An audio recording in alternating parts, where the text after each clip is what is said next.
रुद्र संहिता का 14वां अध्याय। सृष्टि की उत्पत्ति। ब्रह्मा जी बोले, हे नारद, इसके बाद सप्तादि पंचभूतों द्वारा पंचीकरण करके उनसे आकाश, वायु, जल, अग्नि, पृथ्वी, पर्वत, समुद्र, वृक्ष आदि और काल क्रम से युग पर्यंत सभी कालों की रचना की तथा सृष्टि के अन्य बहुत से पदार्थों की मैंने रचना की, परंतु इससे मुझे संतुष्टि नहीं मिली।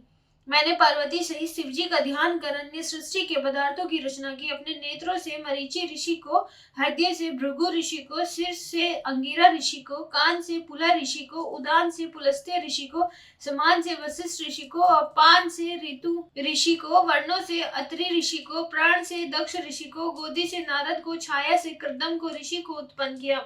इसके बाद मैं दो भागों में बढ़ गया। एक भाग से पुरुष, दूसरे भाग से नारी बना, जिससे शत्रुपा नाम वाली योगिनी नारी और स्वयंभू मनु पुरुष बने। शत्रुपा नारी को मनु ने ग्रहण कर मैथुनी सृष्टि विवाह द्वारा उत्पन्न की। उससे मनु के प्रियव्रत और उत्तानपाद दो पुत्र और आकुति, देवहूति तथा परसुति नाम की 3 कन्याएं उत्पन्न हुई। आकुति को रुचि नामक मुनि को दिया तथा देवहूति को कर्दम प्रजापति को दिया। परसुति का विवाह दक्ष के साथ हुआ।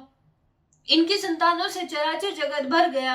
रुचि और आकुति से यज्ञ हुआ। यज्ञ के 12 पुत्र हुए। देवहूति के कर्दम द्वारा अनेकों संतान हुई। दक्ष प्रजापति के 24 कन्याओं ने जन्म लिया। ये कन्याएं क्रम से भृगु, भव, मरीचि, अंगिरा आदि ऋषियों को ब्याह दी गई। इनसे असंख्य संतानें उत्पन्न हुई। शिवजी ने त्रिशूल के अग्रभाग से सती की रक्षा की, जिन्हें सर्वव्यापी विष्णु ने अपने प्रभाव से बनाया था। फिर वही लोग कल्याण हेतु दक्ष के यहाँ प्रकट हुए। सती की परी अपरा और शिवा ने 3 रूप है। सती रूप में शंकर जी के साथ उनका विवाह हुआ। पति के यज्ञ में सती ने अपना शरीर त्याग कर दूसरे जन्म में वे पार्वती के रूप में पैदा होकर शंकर जी को पुनः प्राप्त हुई। उनके अन्य मुक्तिदायक नाम है कालिका, चंडिका, भद्रा, चामुंडा, जया, विजया, जयंती, भद्रकाली, दुर्गा, भगवती, कामाख्या, कामदा, अम्ब, मर्दानी, सर्वमंगला आदि। इस प्रकार हे मुनि, मैंने तुम्हें सृष्टि की रचना का वर्णन किया, जो शिवजी की आज्ञा से मैंने रची है।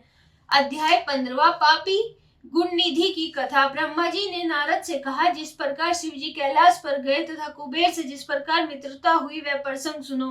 कापल्य नगर में यज्ञदत्त नाम का एक ब्राह्मण रहता था। वह विद्या में बहुत पारंगत था।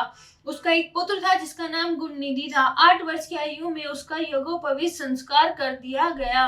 वह अनेक विद्याओं का ज्ञाता भी बन गया था, परंतु उसमें कुछ दुर्गुण भी आ गए थे, जैसे जुआ खेलना, गाने बजाने वाली महफिलों में जाना आदि। माता के कहने पर भी वह अपने पिता के पास नहीं जाता था। पिता दीक्षा या यज्ञादि से निर्वत होकर लौटने पर पत्नी से जब वह पूछता कि गुणनिधि कहाँ गया है, तो माता उत्तर देती कि यहीं कहीं अभी अभी चला गया है, शायद पूजा, स्नान या देवताओं के लिए फूल आदि लेने गया होगा। माता अपने पुत्र गुणनिधि को प्रतिदिन समझाती, परंतु वह नहीं सुधरा। एक दिन वह अपने पिता की अंगूठी को चुरा कर ले गया। पिता ने अंगूठी को एक जुआरी के हाथ में देखा तो उससे पूछने पर ज्ञात हुआ यह तो गुणनिधि जुए में हार गया है। यही नहीं, वह जुए में काफी धन भी हार गया। जुआरी कहने लगा, ऐसे क्या आप जैसे ज्ञानी पंडित अपने पुत्र को नहीं जान पाए। यज्ञदत्त का सिर लज्जा से झुक गया। वह लज्जावश सिर और मुंह को वस्त्र से ढककर अपने घर आया। अपनी पत्नी से बोला, तेरा पुत्र गुणनिधि कहाँ गया और मेरी अंगूठी कहाँ है? पत्नी बोली, मुझे इस समय याद नहीं, मैं कहीं रखकर भूल गई हूँ। यज्ञदत्त गुस्से से बोला, सत्य कह रही हो निकम्मे, पुत्र को जन्म देने वाली तू बड़ी असत्यवादिनी है। मैंने जब जब भी पूछा गुणनिधि का तो तू झूठ बोलकर मुझे बहला देती थी। अन्य वस्तुएं भी घर से गायब थी। पुत्र को बिगाड़ने में माता का दोष देखकर उसने जल लेकर दोनों को तिलांजलि दे दी तथा किसी दूसरी ब्राह्मण कन्या से विवाह कर लिया। जब समाचार ब्राह्मण पुत्र गुणनिधि को मिला तो वह गृह त्याग कर वन में चला गया। कभी माता की ममता तथा पिता की धर्मता का स्मरण करके अपनी मूर्खता पर पश्चाताप करने लगा। इस प्रकार चिंता से व्याकुल हो सायकाल को एक शिव मंदिर के पास जाकर बैठ गया।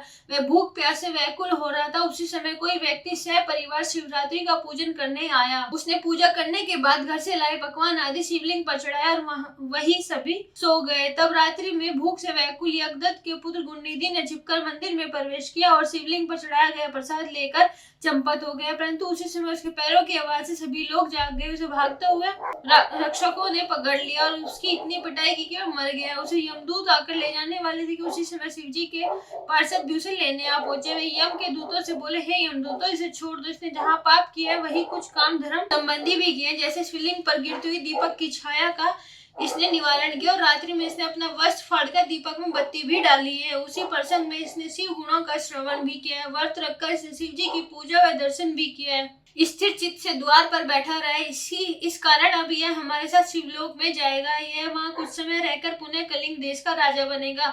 शिवगणों की बात सुनकर यम के दूत अपने लोक को चले गए। जब यह समाचार उन्होंने यमराज को सुनाया तो वे बड़े प्रसन्न हुए। वह शिवलोक में कुछ समय रहकर अरिंदम नाम के कलिंग देश का राजा हुआ। शिव जी की थोड़ी सी सेवा भी बहुत फलदायक होती है। अध्याय 16 गुणनिधि को कुबेर पद प्राप्ति। ब्रह्मा जी ने नारद को बताया, जब मेरा प्रथम कल्प पूरा हुआ तब उसमें मेरे मानस पुत्र पुलस्त्य से विश्रवा का जन्म हुआ। विश्रवा के वैश्रवण पुत्र हुआ। उसने अलकापुरी का शासन किया। उसने उग्र तप करके शिव जी की आराधना की। उस समय धवान कल्प शुरू हो चुका था। वैश्रवण के तप से प्रसन्न होकर शंकर जी ने उससे वर मांगने के लिए कहा। शिव जी ने तेज से वैश्रवण के नेत्र बंद हो गए थे। उसने वरदान मांगा कि मेरे नेत्रों में आपके चरण कमलों के दर्शन होवे। हे मुनियों, यह वही यज्ञदत्त का पुत्र गुणनिधि ही था जो शिव जी की सेवा करके अलकापुरी का राजा बना था। परंतु यहाँ शिव जी के साथ पार्वती को देखकर इसने क्रूर दृष्टि की। इससे उसका बायां नेत्र फूट गया। शिव जी ने पार्वती कहा, तुम्हारा पुत्र है, यह अब तुम्हें क्रूर दृष्टि से कभी नहीं देखेगा। इस कारण मैं इसे निधियों का स्वामी बनाए देता हूँ। यह गुहाकों का अधिपति होगा। इतना कहकर भगवान शिव ने उसे धनपति का पद दिया और उससे पार्वती के चरणों में प्रणाम कराया। पार्वती ने प्रसन्न होकर उसे वरदान दिया कि हे पुत्र, तुम्हारी शिव जी में निर्मल भक्ति बनी रहे। इस प्रकार शिव जी ने उसे वैश्वेश्वर नामक स्थान में कुबेर बनाकर अलकापुरी का स्वामी बना दिया और स्वयं उसके पास में ही कैलाश को अपने रहने का स्थान बनाया। अध्याय 17 सदाशिव का कैलाश गमन।